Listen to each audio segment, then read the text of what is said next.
just gonna say it. Christopher Nolan might be the GOAT.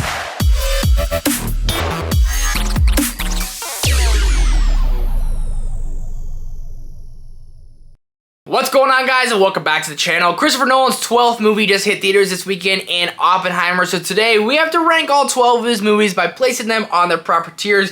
This is going to be a tough one because I absolutely love Christopher Nolan. A lot of them are going to be in those top tiers. But let me know your ranking of all 12 Christopher Nolan movies down below in the comment section. And what did you think of Oppenheimer? I absolutely loved it. It's my favorite movie of the year so far, and it's going to be very high up on this tier list. Hit that like button, subscribe button, notification bell for me. It means the absolute world. Let's hop into these tiers. Starting off with our tiers, we have GOAT, the GOAT tier. One movie will go in this of all 12 fantastic Christopher Nolan movies. Then we have amazing, then we have great, then we have good, then we have okay, then we have least favorite. So these movies are in no particular order, starting off with Batman Begins. Batman Begins is going to go in the great tier. This is one of those movies that is just a fantastic origin story. You have so many different great villains in there, like the Scarecrow played by Cillian Murphy, but overall, just a really great story for getting introduced to Bruce Wayne, a story we've gotten told so many different times. Batman Begins, and he ends up being the Dark Knight. And we have The Prestige. The Prestige is one of the craziest twists of all time, and I love to show this movie to people because they always get like just jaw-dropped by the twist. But I showed this movie to my wife. Probably like a quarter to halfway through this movie, she predicted the twist. I was very upset about it. But this movie's going in the amazing tier. The Prestige is everything and more you can want from one of those Christopher Nolan original movies. Christian Bale, Hugh Jackman, Scarlett Johansson. The cast is absolutely stacked. This is arguably his greatest twist of all.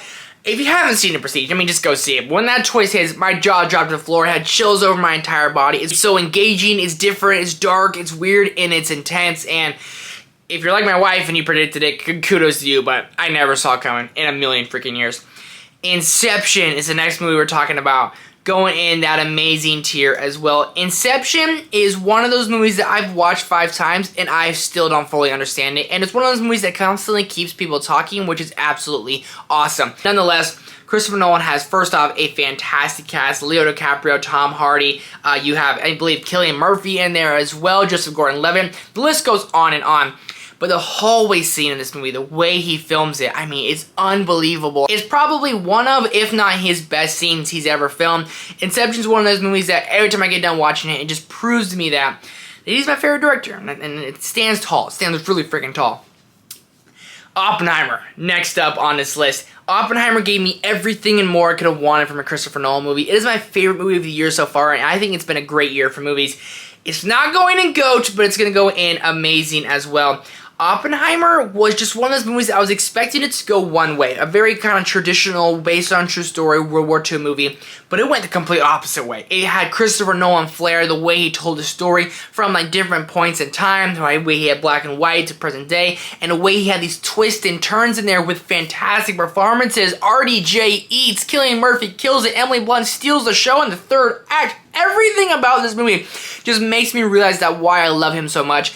I got to see this movie in 70mm IMAX, one of only like 7 theaters in the United States that were playing it. It was my first 70mm IMAX movie, and I don't want to see another Christopher Nolan movie that isn't in 70mm IMAX.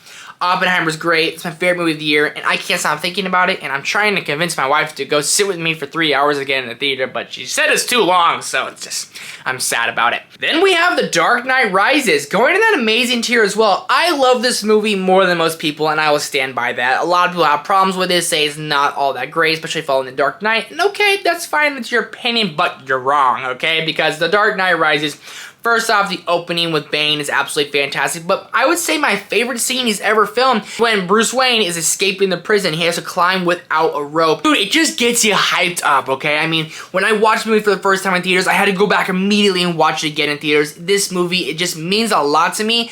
And the ending, the last third act, is kind of where it falls apart, and a lot of people do complain about it, and I understand that. How they kill Bane, a couple of these characters, I mean, it was just like, what? But introducing Catwoman in there and introducing Joseph Gordon-Levitt's character, who we find out his name's Robin. I wanted The Dark Knight Rises again, 4th movie, but we never freaking got it. But Dark Knight Rises, I love it. Great performances, great everything all around. I love this movie more than most people, and again, I understand that. The Dark Knight. The Dark Knight's not only one of the greatest comic movies of all time, this is one of the greatest movies of all time. The Dark Knight's going in the GOAT tier. That might be basic, that might be cliche, but The Dark Knight to me is just Christopher Nolan at his absolute best, and a big part of that is because of Heath Ledger as the Joker. You have a great casting here as well. You have Maggie Gyllenhaal playing the love interest to both Harvey Dent and Bruce Wayne. You have Aaron Eckhart, who kills it as Two-Face. Gary Oldman, of course, as Commissioner Gordon. And obviously they stand out here as Heath Ledger. In my opinion, he gives the greatest supporting actor performance of all time. But Christopher Nolan tells this detective story so well, and that's what I love so much about the Dark Knight movies and a lot of the Batman movies, because Batman is the world's greatest detective, and that's what's so cool, being able to see this in the forefront, in the limelight. I love The Dark Knight. It's my favorite Nolan movie. I mean, it's like a top probably 10 favorite movie of all time for me. I can't wait to go back and rewatch it. I might go watch it right now. Then we have Dunkirk, and Dunkirk is one of those movies I'm not as high on as everyone else. It's going in that okay tier. Dunkirk's one of those movies that I want to rewatch because I haven't seen it in so many years, probably since Tenet came out, and it's one that I just don't remember all that much because I've only seen it about 2 times. So it's one of those movies I definitely need to go back and rewatch, but it's like a 7.25 out of 10. It's not a bad movie by any means. Then we have Following. Following is Christopher Nolan's first movie. If you haven't heard this one, it came out in 1998. It's like a little over an hour long. He filmed it with his friends with like $11,000 or $12,000 budget. And it's one of those movies where my jaw drops to the floor from his twist. It's going in the good tier.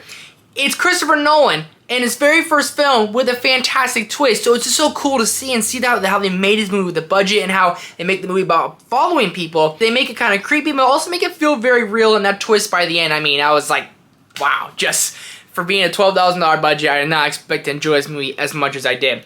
Then we have Tenet. Tenet's Christopher Nolan's last movie. I have not seen this one since theaters, and it was a really bad day for my wife and I. We had to put down one of our favorite animals ever, and it's one of those days that will just kind of sit with you. I was so sad, but we were trying to go cheer up because the movie theaters just opened again because COVID was going on, and we went to go see Tenet, and it was a bad time to go see Tenet. So by default, by complete default, this is going in my least favorite tier. One of those movies that I have to go back and rewatch because every time I think about this movie, I think about just how that day went down, but it has a great score, it has great performances. Just one of those movies I need to go back and rewatch because I'll probably enjoy it a lot more on rewatch. Then we have Insomnia. Insomnia is one of those movies that can go in my least favorite tier, and I'll tell you why. It's because Christopher Nolan didn't write it, and my favorite part about Christopher Nolan movies are his script and how the dialogue and everything just sounds. This script was kind of just basic, and that's the only thing I took away from this movie, that like, it has good twists and turns, and it's dark, and it's creepy, and Al Pacino's fantastic.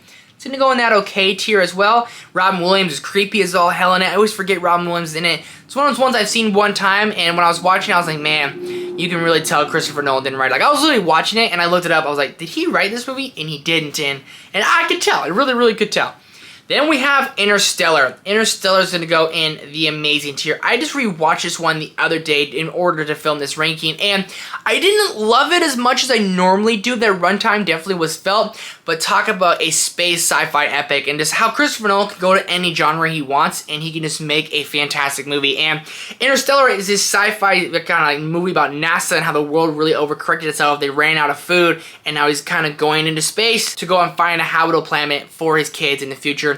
And it's crazy with the twists and turns and the amount of emotion you feel in this movie. Matthew McConaughey is one of my favorite actors of all time, and I'm so glad he got to work with Christopher Nolan on this.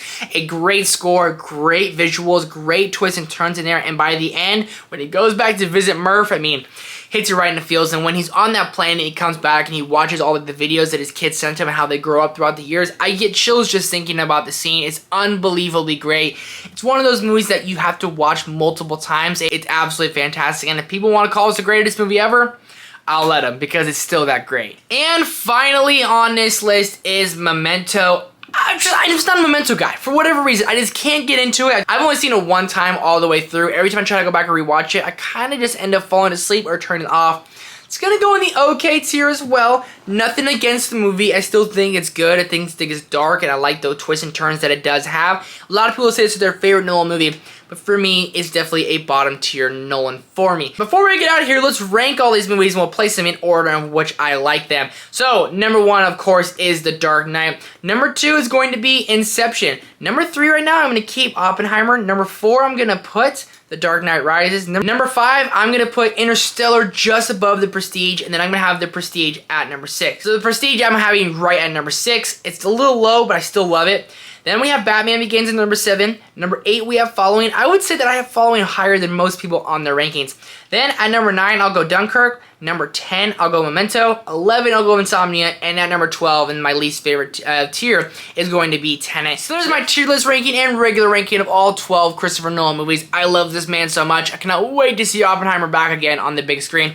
Let me know your ranking of all 12 movies down below in the comment section. Thank you guys so much for watching. And lots more videos to come. Make sure to have that subscribe button, notification bell hit so you don't miss any of that. And it absolutely means the world. Thank you guys so much for watching, and I'll see you in the next one.